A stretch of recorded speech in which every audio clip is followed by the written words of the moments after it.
তোমাদের মাঝে নিয়ে চলে এলাম বিরিয়ানির রেসিপি আর এই আলুর দম। কিন্তু আলুর দমটা দেখেনি, অন্যদিন দেখাবো। সব কিছু কেটে নিয়েছিলাম, দেখো ক্যাপসিকাম সব কিছু আলু টালু কেটে নিয়ে রেডি করে, চাল ধুয়ে নিয়ে রেডি করে নিয়ে চলে এসেছিলাম। তো চলো আজকে তোমাদের সঙ্গে বিরিয়ানির রেসিপিটা আমি শেয়ার করি। কীভাবে করলাম না করলাম, কী কী দিলাম সবই তোমার সঙ্গে শেয়ার করি। চলো বন্ধুরা, কেমন আছো? নিশ্চয়ই ভালো আছো, আমিও ভালো আছি। আজকে চলে এলে সেদিন যে বিরিয়ানি করেছিলাম তার রেসিপিটা নিয়ে আমি কিভাবে করি সেটা তোমাদের সঙ্গে শেয়ার করতে। বিরিয়ানিটা যা হয়েছিল না বন্ধু, কি বলবো একদম। কিন্তু হ্যাঁ, আমি সব কিছু কম কম দিচ্ছি, যেটা আতর ফাতর যা থাকে যা দেয় সেটা কম কম দিচ্ছে। তো ঘরোয়া হবে, ঘরে খাবে, তাই জন্য ওইসব দিলে খেতে পারে না অনেকে, তার জন্যে। বিরিয়ানির কালারটা দেখো এত সুন্দর হয়েছে, খেতেও দারুণ হয়েছে। তো দেখো এই যে লাল লাল আলুগুলো সেদিনকে দম করেছিলাম, সেটা রেসিপি তোমার সাথে শেয়ার করবো। এটা রেসিপি তোমার সাথে শেয়ার করিয়ে নিই, অবশ্যই করব।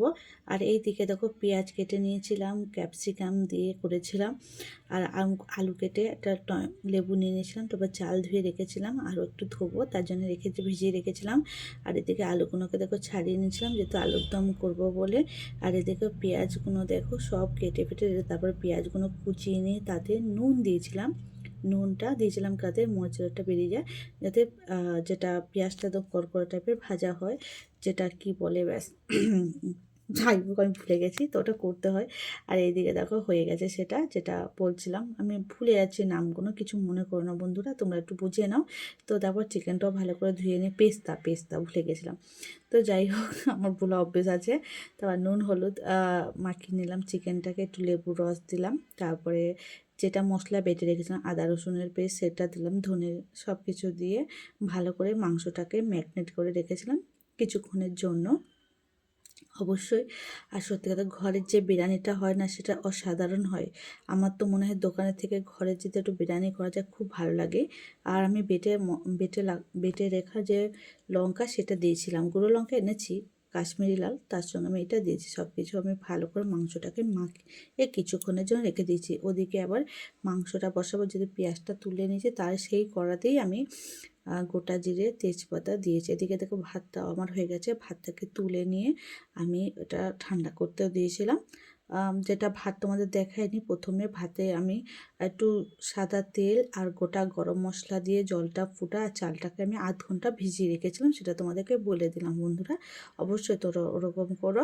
আর সত্যি অবশ্যই তোমরা জানো অবশ্যই।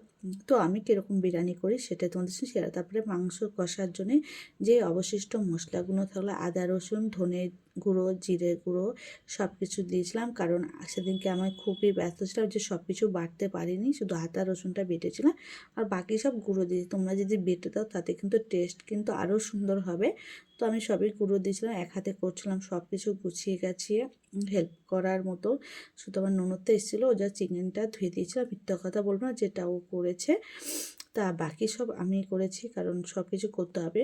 ও তো যাই হোক, ও আমার অনেকটা হেল্প করে, আমার ননদটা আমার সব সময় পাশে থাকে, ও অনেক ভালো মেয়ে। তো যাই হোক, তারপর চিকেনটাকে ভালো করে কষে নিলাম। এদিকে দেখো চালটা আমার হয়ে গেছে। এবার হাঁড়ির মধ্যে চালটা দিয়েছিলাম, প্রথমে চিকেনে কিছু রসা দিয়ে তারপরে চাল দিয়ে তারপরে এটা দিচ্ছিলাম পেস্তাটা, তারপরে সব মশলা দিয়েছিলাম। সব কিছু তোমাদের দেখানো হয়নি, তো দিয়েছিলাম আলুও দিয়েছিলাম, ডিমও দিয়েছিলাম, ডিমটাও ভেজে দিয়েছিলাম। সব কিছু তোমাদেরকে দেখানো হয়নি, সব কিছু ভেজে নিয়েছিলাম, ক্যাপসিকামও দিয়ে দিয়েছিলাম। তো অবশ্যই দেখো বিরিয়ানিটা আমার মোটামুটি হয়ে গেল। তোমাদের কেমন লাগলো অবশ্যই কমেন্ট করে জানাবে। আর বিরিয়ানি খেতে কার ভালো লাগে। তারপরে গাছ থেকে তোলা ধনে পাতাও দিয়ে দিয়েছিলাম। তারপরে আমি মশলা দিয়েছিলাম, যেটা বিরিয়ানি মশলা, সব কিছু দিয়ে আমি কিছুক্ষণের জন্য দমে রেখেছিলাম হাঁড়িটা চাপা দিয়ে।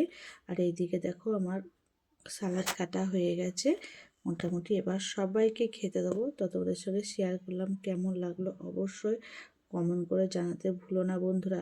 অবশ্যই তোমাদেরকে আবার আসবো অন্যদিন, আরও বিরিয়ানি করব।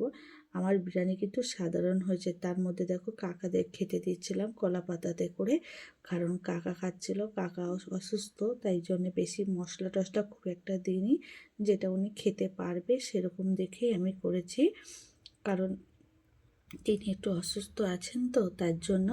তো আমার বিরিয়ানিটা কেমন হয়েছে, আলুটাও কাকা বলছে বাবা আলুটা কি শক্ত, আমি বলি কাকা একটু ভাপে হয়েছে, সব আলু তো সমান হয় না, তাও চিকেন দিয়ে দিলাম, তো মোটামুটি হয়ে গেছে। দেখো স্যালাড দিচ্ছে আলুটা, তারপর আমার মা খেতে বসে, আমার সেই ননদটা, আমার কাকিমা, আমাদের কাকা শ্বশুর, আর ওদিকে আমাদের সে বসেছে হাফ প্যান্ট পরে, আর আমার শাশুড়ি, সবাই বসেছে খেতে। তো বাই বাই বন্ধুরা।